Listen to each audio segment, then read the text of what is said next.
मी आरती. Maharashtra express TV news मध्ये आपले स्वागत. तर पाहूया आजच्या काही विशेष घडामोडी. इंदुरीकर महाराजांचे पुणे जिल्ह्यातील नायगाव येथील नवे कीर्तन होते व्हायरल. मुलीच्या राजेशाही साखरपुड्यावरून कीर्तनकार इंदुरीकर महाराजांना सोशल मीडियावर अनेकांनी ट्रोल केले. त्यानंतर व्यथित झालेल्या इंदुरीकर महाराजांनी थेट कीर्तन सोडण्याचा इशारा दिला आहे. महाराष्ट्रातील लोकप्रिय कीर्तनकार इंदुरीकर महाराज सध्या चर्चेत आहेत. काही दिवसांपूर्वी त्यांच्या मुलीचा साखरपुडा मोठ्या थाटामाटात पार पडला. मात्र समारंभात केलेल्या खर्चावरून अनेकांनी सोशल मीडियावर त्यांचा ट्रोल केला. या ट्रोल नंतर वैतागलेल्या इंदुरीकर महाराजांनी आपल्या कीर्तनातून ट्रोलर्सचा समाचार घेतला. तसेच 2-4 दिवसात यापुढे कीर्तन करायचे की नाही याचा निर्णय घेणार असल्याचे सांगितले. सोशल मीडियावर इंदुरीकर महाराजांच्या नव्या कीर्तनाचा व्हिडिओ व्हायरल होत आहे.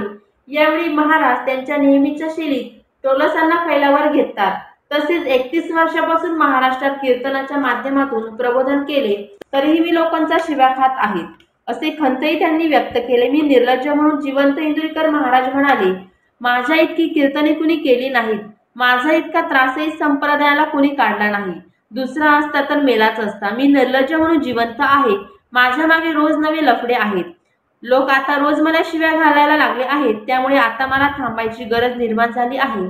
2-4 दिवसात मी निर्णय घेणार आहे. 30 वर्षात 30 गाड्या बदलल्या. मी 31 वर्ष कीर्तन करत आहे. यासाठी राज्यभर फिरलो. आजवर माझ्या 26 स्कॉर्पिओ झाल्या आणि 3 बोलेरो आहेत.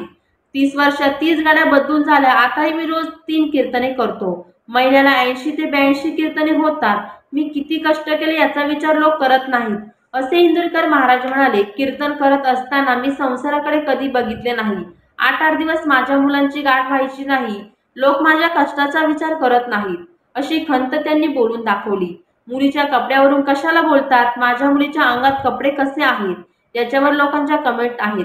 त्यापेक्षा अजून काय वाईट पाहिजे? माझ्या मुलीच्या अंगावर कपडे कसे आहेत यावर 4 दिवस बातम्या सुरू आहेत. तुम्ही मला बोल लावा, पण माझ्या मुलाचा आणि मुलीचा यात काय दोष?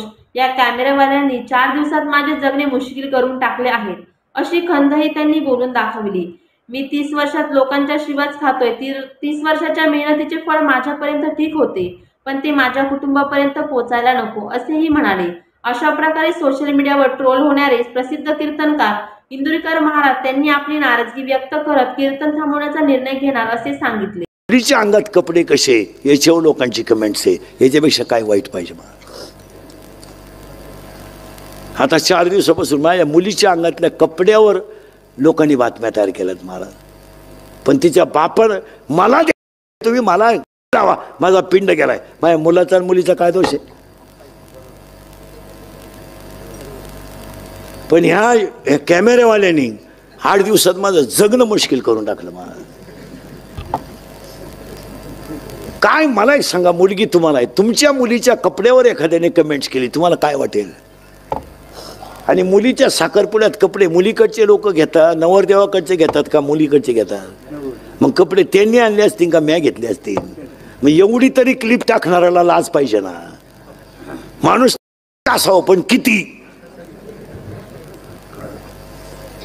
आणि त्याच्यामुळे मी आता काटाळलो मारा. मी जवळजवळ आता 2-3 दिवसात टाकणार आहे क्लिप आणि थांबून घेणार आहे. आता बस झाली. 31 वर्ष लोकांच्या शिव्या खाऊन आयुष्यात सगळं चांगलंच केलं. आयुष्यात चांगलं, पण त्याचं फळ माझ्यापर्यंत ठीक होतं. ते माझ्या घरादारापर्यंत जायला नव्हतं लागत. माझ्यापर्यंत ठीक. मी आजही समर्थ आहे ना उत्तर द्यायला. मला अजून 2 वर्ष आयुष्य आहे. मी अजून आहे ना, पण कुटुंबापर्यंत गेल्यावर त्याच्यात मजा नाही. आणि याची अक्कल इंदुरीकरलाच आली पाहिजे. त्याने कीर्तनं बंदच केली पाहिजे.